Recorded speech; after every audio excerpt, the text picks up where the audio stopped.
Radio Publique Africaine.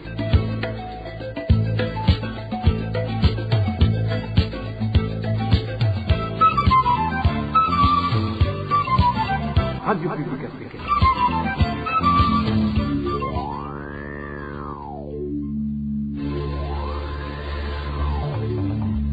C'est le moment de suivre le journal parlé en français. À la présentation, Émile Nivasumpo. Bonsoir et bienvenue dans le journal du 13 août 2023. Voici les principaux titres. Des boissons très alcoolisées comme Kanyanga gagnent du terrain à Gitega. La carence des boissons Braroudi en est la cause. Des impacts négatifs sur la santé des jeunes vont être évoqués au cours du journal. Nous allons également parler de la pénurie de l'eau potable dans la zone Chibitoke, c'est en mairie de Bujumbura. Le sucre de la Sosumo n'est pas non plus disponible dans la commune Rugombo. À suivre les détails au début du journal. Le développement des titres, c'est tout de suite. Je vous le disais tantôt, les habitants de la commune Rugombo de la province Chibitoke font savoir qu'ils n'osent plus demander si le sucre de la Sosumo est disponible dans les différentes boutiques comme sa pénurie est généralisée. En cas de disponibilité à certains endroits, le sucre est vendu clandestinement selon cette population. Le point avec Elvis Nyomongere. Trouver du sucre dans différentes boutiques de la commune Rugombo, de même que dans d'autres communes de la même province, est un casse-tête. Cet habitat de Rugombo fait savoir qu'il est impossible de voir le sucre dans les boutiques, même la petite quantité qui est souvent emballée dans un sachet pour s'enfler. Le problème en rapport à la pénurie du sucre est un casse-tête. Tu ne peux trouver le sucre dans aucune commune, pas même la petite quantité de 100 francs qui est vendue au détail. Nulle part, tu ne peux pas trouver du sucre, pas même dans les boutiques, non plus dans les kiosques. La population meurt de soif, ils ont abandonné carrément le thé. Donc, le sucre n'existe pas tout court ici chez nous. C'est la catastrophe. À l'heure actuelle, dans certaines boutiques où le sucre est quelquefois disponible, un kilogramme coûte 10 000 francs burundais, mais il est vendu de façon clandestine sur cet habitat de Rugombo. Quand tu parviens à trouver un commerçant qui a le sucre, il ne vous sert pas sans s'informer sur vous et savoir si vous n'êtes pas un agent de sécurité qui est envoyé juste pour l'arrêter. S'il ne vous connaît pas, vous partez les mains vides. Et quand il vous sert, un kilogramme de sucre c'est à 10 000 francs burundais. Donc ici chez nous, demander du sucre, c'est comme demander quelque chose qui n'existait pas. Par exemple, ça fait longtemps que je ne vois pas de sucre dans nos boutiques.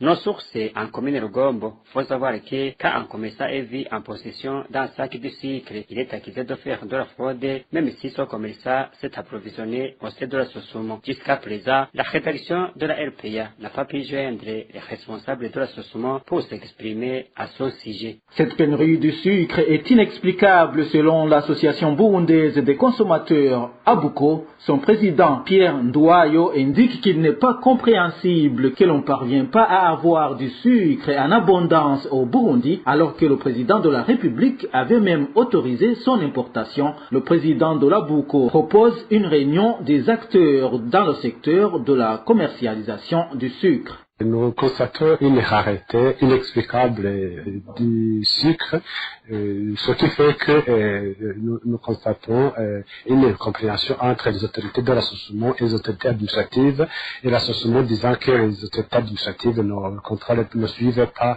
la commercialisation dans leurs territoires respectifs. Mais au niveau de la Buko, le grand problème c'est que la quantité qui est mise sur le marché, c'est une quantité insuffisante, et avec une quantité insuffisante, la spéculation est permise à tous les niveaux. Et nous, à notre niveau, nous avions espéré, depuis que son Excellence, Monsieur le Président de la République, avait donné injonction au chargé du commerce d'autoriser l'importation du sucre, et surtout, avec la dernière hausse, on croyait que ce produit allait être disponible, mais malheureusement, nous constatons qu'il est plus rare que jamais, et rare aussi depuis qu'il y avait le monopole de la Sosumo.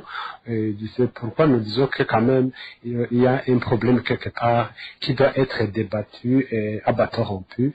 C'est ainsi que nous invitons les autorités administratives, aussi les commerçants qui ont en charge de la commercialisation du sucre, mais aussi le ministère en charge du commerce, de se mettre ensemble pour voir toute la problématique autour de la commercialisation de ce sucre, surtout qu'avec la levée de l'importation, nous constatons toujours une rareté, ce qui donne libre cours à la spéculation dans nos quartiers où le prix du kilo, quand tu as la chance d'en trouver, il va même aller jusqu'à 8 000 et à 10 000 francs par kilo. Le président de la Buko, Pierre Ndouayo, s'est exprimé à la radio-télévision Isanganiro. Dans un instant, nous parlons de la consommation des boissons très alcoolisées par les jeunes. RPA. Je vous le disais également en titre, la consommation des boissons très alcoolisées continue à être observée en province Gitega. Parmi les consommateurs, il y a un grand nombre de jeunes scolarisés. Ces boissons seraient même consommées dans les internats. Emmanuel Niungeko. Ces boissons en question sont entre autres Chic 500 ml contenues dans une bouteille en verre. Les autres étaient le Savannah Wine, Hozagara, Karibu, Nezegwa, Boss, Raha Tangawizi et Gahimbare sont contenues dans des bouteilles en plastique de 300 ml. Ces boissons sont moins chères, d'où elles sont beaucoup consommées et par les adultes et par les jeunes. Parmi ces jeunes figurent les élèves et dans les écoles à régime d'internat, les élèves font entrer ces boissons au dortoir. Ces boissons sont beaucoup plus consommées à partir du moment que les prix des produits Brarodi ont été revus à la hausse très récemment. Plus d'un disent alors que suite à la grande teneur en alcool de ces boissons, la vie de ceux qui les consomment risque d'en pâtir, surtout chez les jeunes. Ainsi, ils demandent que des études approfondies soient faites sur ces boissons afin de voir si oui ou non elles constituent un danger sur la vie de ceux qui les consomment et proposent que s'il se révèle qu'elles constituent un danger, qu'elles soient interdites. Ces boissons sont fabriquées à Kayanza et à Ngozi. Elles ont remplacé la boisson locale dite Kanyanga depuis qu'elle a été combattue par l'État. Mais les consommateurs de ces boissons si haut cités précisent qu'elles sont plus alcoolisées que Kanyanga. La consommation des boissons alcoolisées de type Kanyanga prend de l'ampleur en mairie de Bujumbura. Ces boissons sont beaucoup plus consommées par les jeunes. Cet habitant de la mairie de Bujumbura qui s'est entretenu avec la RPA indique que cette situation est aggravée par la hausse des prix des produits Brarodi. Ces boissons dont on parle, il s'agit de Kiki, Kayuki et Hozagara. Ces boissons, c'est militaire, franchement. À l'heure actuelle, à Kanyosha, exactement, à la 4e avenue, il y a une personne qui s'est morte suite à la consommation de ces boissons. C'est une situation qui s'aggrave car la hausse des prix des produits Brarodi incite ceux qui n'ont pas un revenu considérable à se mettre à consommer ces boissons pour parvenir à assurer les soifs. Vous avez dû entendre dans le passé des mesures interdisant ces boissons dites Kanyanga, mais on a par la suite changé de stratégie et on a construit des usines qui en fabriquent et les mettent dans les bouteilles, mais la consistance est restée la même. Les personnes qui fabriquent ces boissons sont connues car ils ont une usine et d'ailleurs en son ouverture solennelle, le président Pierre Nkurunziza était présent. Aujourd'hui, cette usine est en train de faire des choses illégales car on est en train d'attenter à la vie des gens, aux vies et aussi des autorités. Cet habitant précise que la consommation de ces boissons a beaucoup d'impact, que ce soit sur l'avenir de ces jeunes ou sur le développement du pays. Il demande au gouvernement de redresser la situation. Cette situation a un impact majeur sur les jeunes et sur les parents car l'éducation de ces jeunes se détériore. Ça a aussi un impact sur le développement du pays aujourd'hui et dans l'avenir car tu ne peux pas s'attendre à des jeunes capables dans le futur alors qu'ils n'ont pas passé du temps qui dans les consommations de ces alcools de telle façon qu'une personne approche l'âge de la retraite s'arrête alors qu'elle n'a jamais rien accompli dans sa vie. C'est pourquoi nous disons que le gouvernement devrait se bouger pour le bien du pays et de ses jeunes et arrêter toutes les activités qui n'ont d'autre visée que pour attenter sur la conscience de ces jeunes. Car si aujourd'hui nous nous soucions par ce qui se passe dans les têtes de ces jeunes, alors l'avenir ne nous réserve que des dirigeants carrément incapables. Dans un instant, nous parlons de la hausse des prix du matériel scolaire. Il s'observe une grande hausse des prix des fournitures scolaires par rapport à l'année passée. Certains habitants de Bujumbura qui se préparent pour la rentrée scolaire 2023-2024 demandent au gouvernement d'intervenir, d'autant plus que certains prix ont doublé. Les détails avec Dani Claire, il la trouve. Les cahiers font partie des matériels scolaires dont les prix ont sensiblement grimpé. Une somme de 700 francs s'est ajoutée sur le prix du cahier de 100 feuilles qui coûtait 1800 ou 1900 francs selon cet habitant de la ville de Bujumbura. Les matériels sont devenus très chers. Un cahier de 100 feuilles coûtait auparavant 1800 francs. Maintenant, c'est 2500 francs. Le cahier de 60 feuilles coûtait 1000 francs. Aujourd'hui, c'est 1500 francs. Le cahier de 48 feuilles qui coûtait 800 francs, quand tu demandes le prix aujourd'hui, on te dit que c'est 1300 francs. Celui de 36 feuilles qui coûtait 600 francs, c'est 1100 francs aujourd'hui. Le cahier de 24 feuilles qu'on obtenait à 500 francs, aujourd'hui c'est 900 francs. Le prix de l'uniforme scolaire qui était de 5000 francs l'année passée a actuellement doublé. L'uniforme qui coûtait 5000 francs, c'est 10 000 francs aujourd'hui. Comment allons-nous nous y prendre? Même si tu fais un effort pour acheter les cahiers, il devient difficile de payer l'uniforme. Ces citadins demandent au gouvernement de trouver une solution à cette hausse des prix des fournitures scolaires.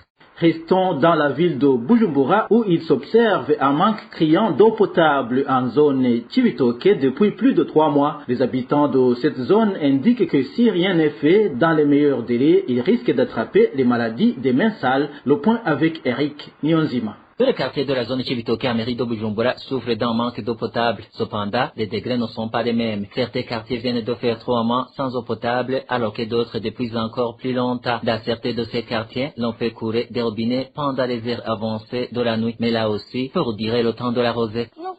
Vraiment, nous venons de passer une longue durée sans eau potable. Par exemple, ceux de la jonction 010 viennent de passer encore plus longtemps sans être alimentés. Nous qui habitons sur la jonction 030, quelquefois nous étions approvisionnés, mais nous venons de passer au moins 3 mois sans eau. L'eau peut couler dans les robinets pendant les heures avancées de la nuit, soit 2 heures ou 3 heures du matin.